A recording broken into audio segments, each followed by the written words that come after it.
Good morning students. मैं Jitendra Jakhar, lecturer government polytechnic college, आप सबका पुनः स्वागत करता हूं। हम डिप्लोमा के सेकेंड ईयर के सब्जेक्ट इलेक्ट्रॉनिक्स के 207 माइक्रो प्रोसेसर के बारे में बात कर रहे थे और इसकी यूनिट सेकंड को पढ़ रहे थे। पिछली 2 क्लासेस में हमने माइक्रो प्रोसेसर की बेसिक डेफिनेशन पढ़ी और उसकी कुछ एप्लीकेशंस के बारे में बात की, उसका एवोल्यूशन जो हिस्टोरिकल बैकग्राउंड था उसके बारे में बात की है। अब आज का जो हमारा टॉपिक है वो माइक्रो प्रोसेसर की पर्टिकुलर एप्लीकेशंस के बारे में है। जो उसकी सबसे जनरलाइज एप्लीकेशन आती है वह आती है माइक्रो कंप्यूटर। तो सर्वप्रथम हम माइक्रो कंप्यूटर को पढ़ने का प्रयास करते हैं। जैसे कि हमने पहले भी डिस्कस किया था कि माइक्रो प्रोसेसर जो होता है वो अर्थमेटिक एंड लॉजिकल यूनिट के काम को संपादित करता है। तो अर्थमेटिक एंड लॉजिकल यूनिट हमारा जो सेंट्रल प्रोसेसिंग यूनिट जो हमारी सीपीयू होती है कंप्यूटर की, उसकी जगह हमारा माइक्रो प्रोसेसर आता है। तो हम कंप्यूटर का जो ब्लॉक डायग्राम पढ़ते आ रहे हैं हमेशा से, उसमें हम क्या पार्ट्स पढ़ते हैं? एक तो इनपुट डिवाइस होती है, एक आउटपुट होती है, एक मेमोरी यूनिट होती है और उसके अतिरिक्त हमारा सीपीयू होता है, सेंट्रल प्रोसेसिंग यूनिट, जिसके कि हमारे बाइफिकेशन होते हैं। एक तो एएलयू होता है, अर्थमेटिक एंड लॉजिकल यूनिट, एक कंट्रोल यूनिट होती है और रजिस्टर अरे होते हैं। रजिस्टर अरे जो हमारे होते हैं वो हमारे डेटा को टेम्पररीली स्टोर करने के लिए काम में आते हैं। कंट्रोल यूनिट जो हमारे कंट्रोल इंस्ट्रक्शंस हैं, किसी भी इंस्ट्रक्शन को फॉलो करने के लिए जो सिग्नल आते हैं वो कंट्रोल यूनिट प्रेजेंट करती है। और अर्थमेटिक एंड लॉजिक यूनिट जो हमारी होती है वो अर्थमेटिक ऑपरेशंस जैसे कि एडिशन सब्ट्रैक्शन वगैरह आ गए अपने, और लॉजिकल ऑपरेशंस एंड और नॉर नैंड नॉर, ये लॉजिकल ऑपरेशंस परफॉर्म करती है। तो ये जो सीपीयू वाला जो पार्ट है, सेंट्रल प्रोसेसिंग यूनिट वाला पार्ट, ये हमारा आज की डेट में जो है अगर माइक्रो प्रोसेसर के द्वारा से करवाया जाता है।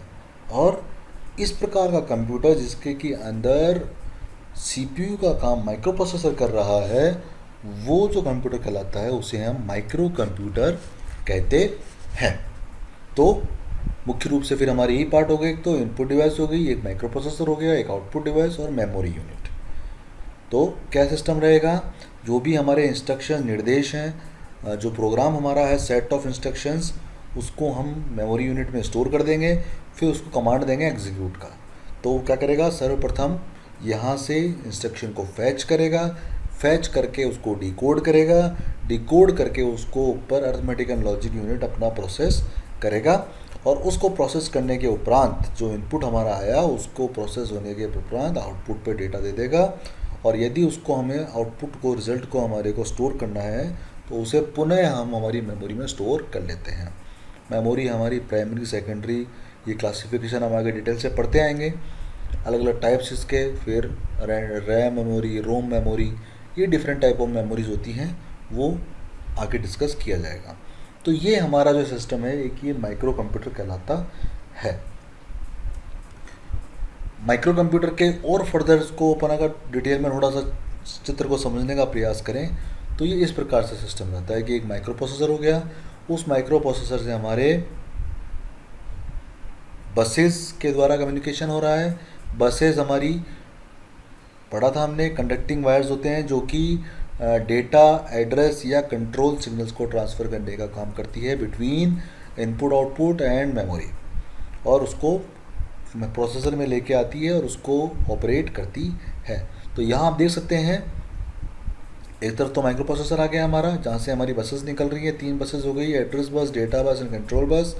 उसके उपरांत एक ऊपर की तरफ मेमोरी दिखा रहा है, इसको हम बोलते हैं ऑपरेशनल मेमोरी। ऑपरेशनल मेमोरी हमारी हो गई रैम और रोम, 2 प्रकार की होती हैं। रैम से अभिप्राय होता है रैंडम एक्सेस मेमोरी, जो कि वो आपकी वॉलेटाइल टाइप की होती है, जिसमें कि आप कोई भी डेटा स्टोर कर सकते हो या उसे रिट्रीव कर सकते हो। दूसरी मेमोरी हमारी होती है नॉन वॉलेटाइल, जिसको कि हम बोलते हैं रीड ओनली मेमोरी, कि जिसके अंदर एक बार जो अपना कमांड या डेटा हमने स्टोर कर दिया वो वापस से उसको आप चेंज नहीं कर सकते हैं। तो हमारी जो मेमोरी का जो स्टार्टिंग पार्ट होता है जो अपन 8085 भी डिस्कस करेंगे तो आप समझेंगे कि इनिशियली कुछ मेमोरी का पार्ट होता है जो कि हमारा रोम की भांति होता है, उसमें हम कोई भी परिवर्तन उत्पन्न नहीं कर सकते। इसके अंदर क्या क्या स्टोर रहता है? इसके अंदर एक तो स्टोर रहता है जो मैन्युफैक्चरर होता है, जिसने कि वो सिस्टम डिज़ाइन किया है, उसकी इन्फॉर्मेशन रहती है। जैसे कंप्यूटर्स में आप देखते हैं जब भी आप ऑन करेंगे तो उस कंपनी की डिटेल आती है, जैसे अगर डेल का है या विप्रो का है या आसूस का है या जिस भी किसी कंपनी का कंप्यूटर है, उसकी इन्फॉर्मेशन उसमें पहले आएगी स्क्रीन पर, उसके बाद वो कंप्यूटर रन होगा। और उसके अलावा किस प्रकार से बूटिंग होगी, किस प्रकार से वो कार्य करेगा, उससे संबंधित जो इंस्ट्रक्शंस होते हैं वो उसके अंदर होते हैं। जैसे आपने कोई भी निर्देश दिया और उस निर्देश के तहत क्या कार्य करना है, वो सारी जो चीज़ें होती हैं वो रोम के अंदर जो मैन्युफैक्चरर होता है उसके द्वारा स्टोर करी गई होती हैं। तो ये दो प्रकार की ऑपरेशनल मेमोरीज होगी, उनका क्लासिफिकेशन हो गया। उसके उपरांत सेकेंड हाफ दूसरी तरफ हमारे क्या है, इनपुट आउटपुट यूनिट्स हैं और एक्सटर्नल डिवाइसेस हैं। इनपुट आउटपुट से एक्सटर्नल डिवाइसेस के द्वारा कम्युनिकेशन होता है। तो हमारे पोर्ट्स रहते हैं, उस पर आपके कम्युनिकेशन डिवाइसेस जो भी हैं, इनपुट डिवाइसेस, चाहे से कीबोर्ड हो गया, जॉयस्टिक हो गया आपका, और कोई स्कैनर हो गया, वो सब इसके अंदर इनपुट डिवाइसेस में आ गया। आउटपुट डिवाइसेस आपकी जो प्रिंट आउट ले रहे हैं प्रिंट आउट पे आ जाएगा, या कोई डिस्प्ले डिवाइस आ गई आपकी एलईडी एलसीडी, वो सारी आपकी आउटपुट डिवाइसेस में आ जाती है। तो एड्रेस बस के साथ कनेक्शन आप देखें तो एड्रेस बस का जो कनेक्शन है वो मेमोरी के साथ में कनेक्शन है।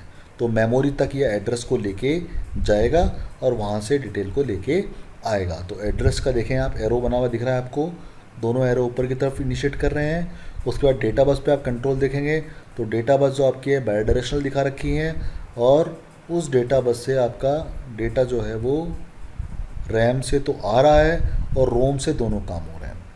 तो यहाँ पे आप दिख रहे हैं एरो, समझ में आ जाएंगे आपको। और कंट्रोल बस जो है वो कंट्रोल बस का कम्युनिकेशन जो हमारा है, देखिए डेटा बस का कम्युनिकेशन का एरो का आउटपुट पे भी आ रहा है। तो यहाँ से आया रैम से डेटा और यहाँ से इधर चला गया। एड्रेस बस यहाँ पे आउटपुट में भी दिखा सकते हैं आप, और एड्रेस आपका रोम से या रैम से ले सकते हैं, ठीक है। और रोम से दोनों तरफ कम्युनिकेशन है डेटा का बाई डायरेक्शनल, और रैम से सिंगल साइड कम्युनिकेशन हो रहा है अपना, कि रैम में टेम्परेली स्टोर किया उसको आप आउटपुट माइक्रो प्रोसेसर के लिए ले रहे हैं। और इनपुट आउटपुट डिवाइसेस से बोथ साइड ऑफ कम्युनिकेशन जो है वो डेटा बस का हो रहा है, बाई डायरेक्शनल हो रहा है। डेटा आएगा भी और डेटा वापस आउटपुट पे जाएगा भी। कंट्रोल बस की बात देखें तो कंट्रोल बस से आप रैम को भी कंट्रोल कर रहे हैं, आप रोम को भी कंट्रोल कर रहे हैं, और आपकी जो इनपुट आउटपुट डिवाइसेस हैं उनको भी कंट्रोल कर रहे हैं। कंट्रोल सिग्नल जो है बाय सिंगल डायरेक्शनल हैं, सिर्फ माइक्रो प्रोसेसर से कंट्रोल बस से डेटा जो है आउटपुट पे जा रहा है, ऐसा नहीं कि वापस आएगा।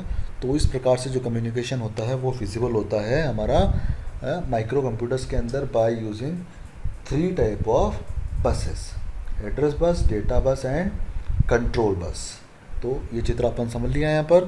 तो ये हमारा माइक्रो कंप्यूटर का बेसिक आपका कंपोनेंट्स होते हैं। जो आपसे अगर प्रश्न पूछा जाएगा तो आपको ये जो चित्र जो अपन ने जो डिस्कस किए हैं इनको बना के इसकी वर्किंग आपको समझानी होगी। इसके बाद माइक्रो प्रोसेसर के अंदर ही एक दूसरा इम्पोर्टेंट पार्ट आगे आता है फर्दर वर्ड, कई बार सुनने को मिलता है, वो सुनने को मिलता है माइक्रो कंट्रोलर।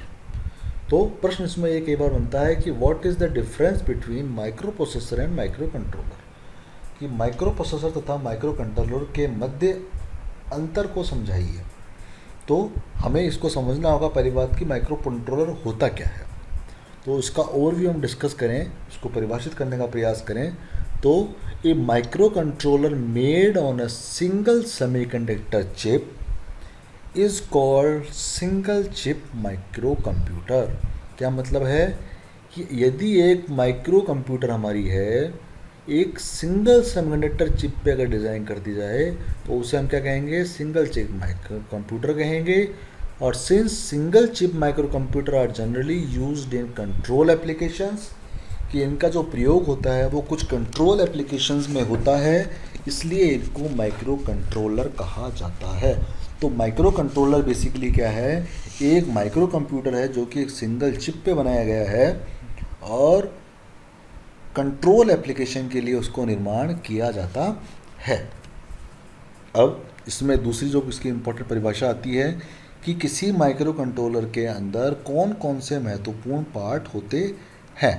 तो micro controller contains all essential components of A micro computer, कि कोई भी माइक्रो कंट्रोलर जो होता है उसमें एक माइक्रो कंप्यूटर के सभी महत्वपूर्ण भाग जो उसके एसेंशियल पार्ट्स होते हैं वह सम्मिलित होते हैं। कौन कौन से होते हैं?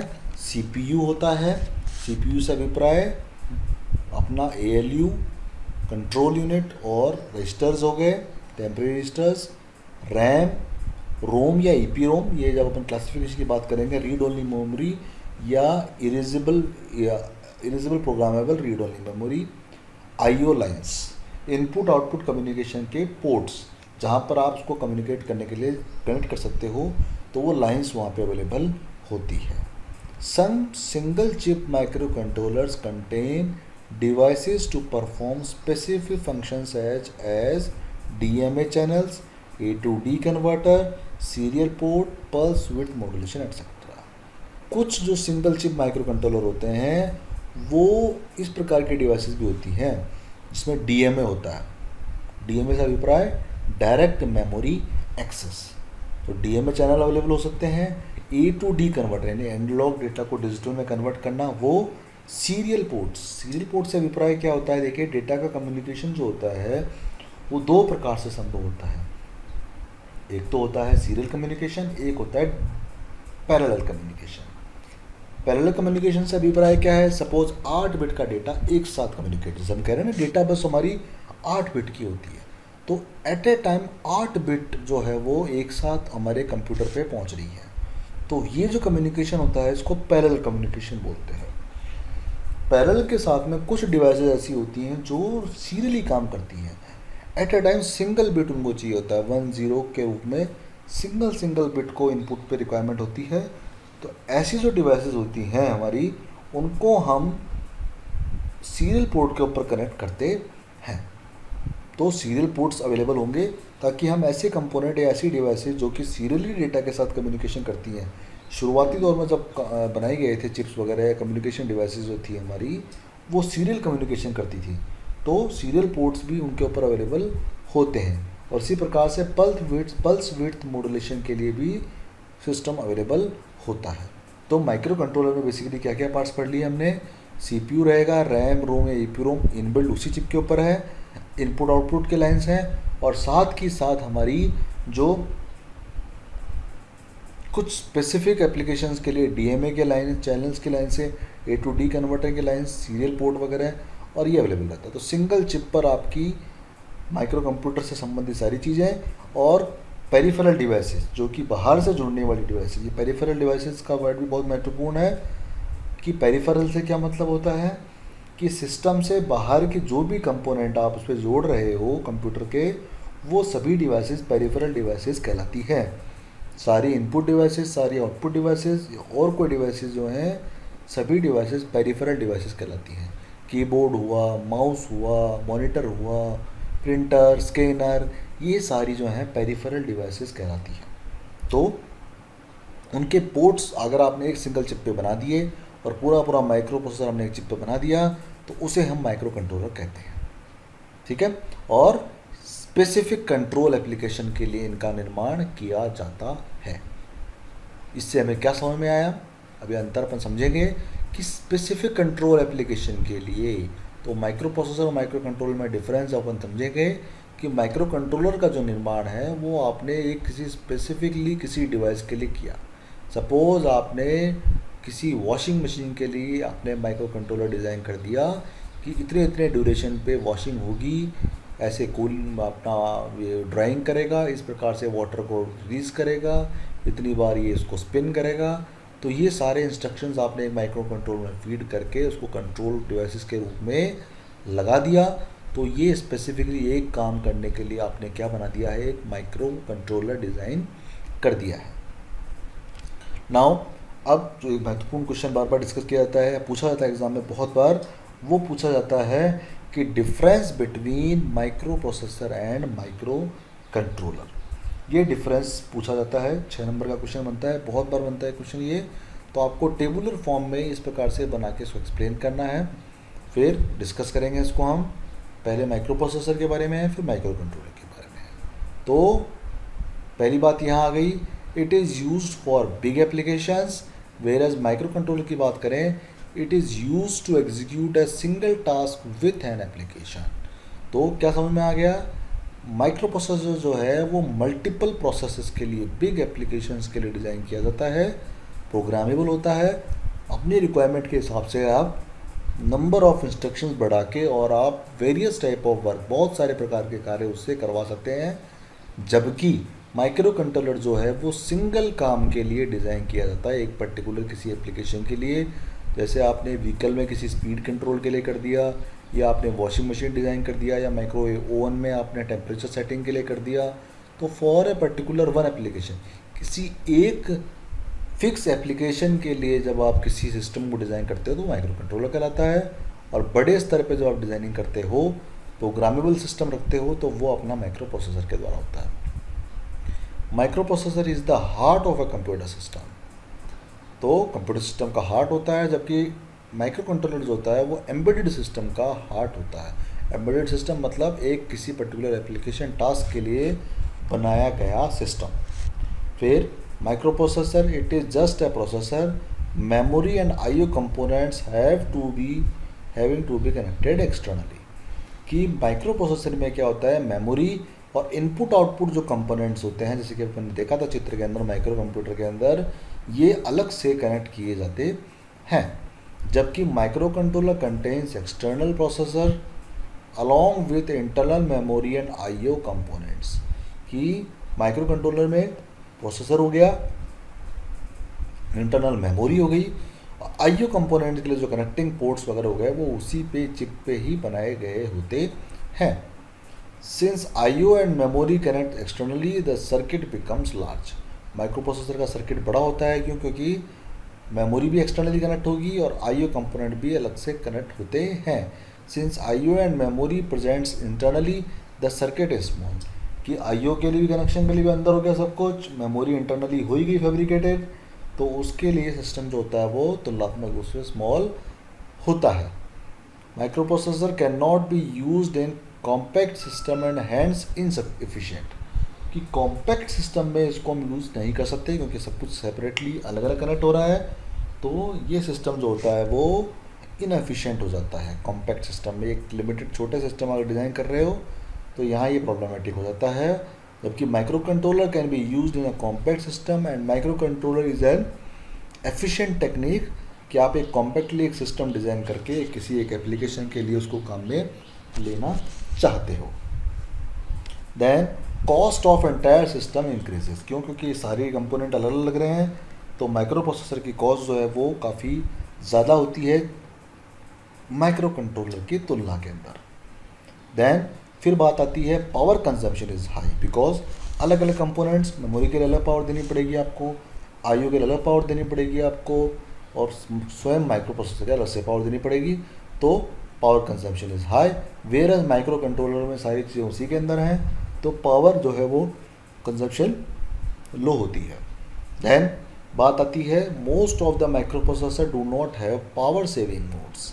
माइक्रो प्रोसेसर के अंदर पावर सेविंग मोड नहीं होती, जबकि माइक्रो कंट्रोलर में अवेलेबल होती है। पावर सेविंग से क्या अभिप्राय है कि आप जैसे उसको आइडियल कंडीशन में लेके आ गए तो अब वो पावर कंज्यूम ना करें, ये उसमें अवेलेबल नहीं होता। जबकि माइक्रो कंट्रोलर में ये फैसिलिटी अवेलेबल होती है कि उसको आप पावर सेविंग मोड में लेके आ सकते हो। एक सब इंस्टेंटली एक प्रोसेस साइकिल चल गई तो उसको अतिरिक्त पावर की आवश्यकता नहीं पड़ती है। Microprocessor difficult to replace और microcontroller easy to replace. Microprocessor को रिप्लेस करना थोड़ा सा डिफ़िकल्ट हो जाता है, प्रोग्रामिंग दोबारा से करनी होगी। माइक्रो कंट्रोलर के इसमें सिर्फ फिक्स प्रोग्रामिंग एप्लीकेशन होती है। आपने सपोज़ एक वॉशिंग मशीन के लिए बना रखा है, तो एक पर्टिकुलर एप्लीकेशन के लिए बना रखा है, उसी एप्लीकेशन के लिए दोबारा बनाया माइक्रो कंट्रोलर आप इजीली चेंज कर सकते हो। क्योंकि माइक्रो प्रोसेसर आप नया लगाओगे तो आपको उसको रीप्रोग्राम करना पड़ेगा उसी पर्टिकुलर एप्लीकेशन के अकॉर्डिंग। माइक्रो प्रोसेसर का जो यूज़ होता है वो पर्सनल कंप्यूटर्स के अंदर होता है, जहाँ पर आप वेरिएबल प्रोग्रामिंग करते हो, बार बार आप अलग अलग इंस्ट्रक्शंस के लिए प्रोग्रामिंग करते हो, मल्टीपल बिग एप्लीकेशंस के लिए करते हो। जबकि जब हम बात करेंगे माइक्रो कंट्रोलर के लिए, it is used in washing machines, MP3 players etcetera. इन सब चीज़ों के अंदर हमारा माइक्रो कंट्रोलर यूज़ में आता है, जो कि डेडिकेटेड एम्बेडेड सिस्टम्स होते हैं। एक बार आपने डिज़ाइन करना है, उन सिस्टम्स के अंदर आपका माइक्रो कंट्रोलर यूज़ में आता है। नाउ इसी चीज़ को हम इस डायग्राम से भी समझने का प्रयास करेंगे कि माइक्रो प्रोसेसर और माइक्रो कंट्रोलर में डिफरेंस क्या है। तो जनरल पर्पस माइक्रो प्रोसेसर, इसी के अंदर रैम, रोम, IO, टाइमर और सीरियल कॉम पोर्ट, ये सब आप सेपरेट अलग तरह से कनेक्ट कर रहे हैं by using data bus, by using address bus. तो एक जनरल पर्पस माइक्रो प्रोसेसर लगा दिया आपने, और उनके साथ में आपने अलग से रैम लगाई, अलग से रोम लगाई, अलग ही से आपने IO पोर्ट कनेक्ट किए, फिर अलग से आपने एक टाइमर लगाया, देन एक सीरियल कॉम पोर्ट अलग से आपने कनेक्ट किया। ये जो सिस्टम है ये माइक्रो प्रोसेसर बेस्ड सिस्टम होता है। जबकि माइक्रो कंट्रोलर बेस्ड जो सिस्टम है उसके अंदर एक ही सिंगल चिप के ऊपर यहाँ हमने CPU दिखा रखा है, देन उसी पे हमने रैम दिखा रखी है, उसी पे हमने रीड ओनली मेमोरी दिखा रखी है, उसी पर हमारे IO जो कनेक्टिंग पोर्ट्स हैं वो दिखा रखे हैं। यही हमारा जो टाइमर है, जो कंट्रोल बस का काम है, टाइमर कंट्रोलिंग का जो काम है वो भी यही अपनी इनबिल्ड है। देन यहीं पर हमारी जो सीरियल कम्युनिकेशन के लिए पोर्ट्स हैं वो भी यहीं अवेलेबल है। तो ये सारी चीज़ें सिंगल चिप के ऊपर अवेलेबल हो गई। तो ये जो सिस्टम यहाँ हमारा बन गया, ये है माइक्रो कंट्रोलर का सिस्टम बन जाता है। तो इस पर बहुत बार ये क्वेश्चन आ जाता है अलग अलग। तो आपको क्या करना होगा, आप पहले तो ये डायग्राम बनाएंगे, इस डायग्राम को बनाकर फिर जो इंस्ट्रक्शंस की टेबल, जो डिफरेंसेस की टेबल है उनको डिस्कस करेंगे। माइक्रो कंट्रोलर की डेफिनेशन बताएंगे कि ये सिंगल एप्लीकेशन बेस्ड डिवाइस होती है जो कि ये किसी एप्लीकेशन के लिए निर्मित होती है, और उसके साथ ही हम इसको काम में लेते हैं। जबकि माइक्रो प्रोसेसर बिग एप्लीकेशंस में मल्टीपल प्रोग्रामेबल, प्रोग्रामिंग चेंज करने लायक ऑप्शन अवेलेबल, ये सारे जो कंपोनेंट चीज़ें होती हैं ये हमारी माइक्रो प्रोसेसर में होती है। उसके पश्चात आपको ये टेबल ड्रॉ करनी है, और इस टेबल को ड्रॉ करके आपको इसके डिफरेंसेस को समझाना है। ये सारा काम आपको इस प्रश्न पे करना पड़ेगा। एक बड़ा क्वेश्चन इस पर डेफिनेटली बनता है।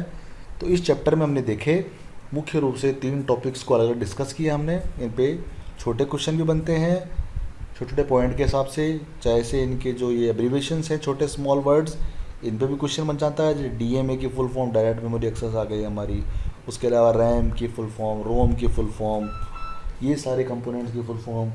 तो ये अपने सेपरेटली अलग अलग यहाँ पर पूछा जा सकता है। उसके अलावा बड़े क्वेश्चंस बनते हैं।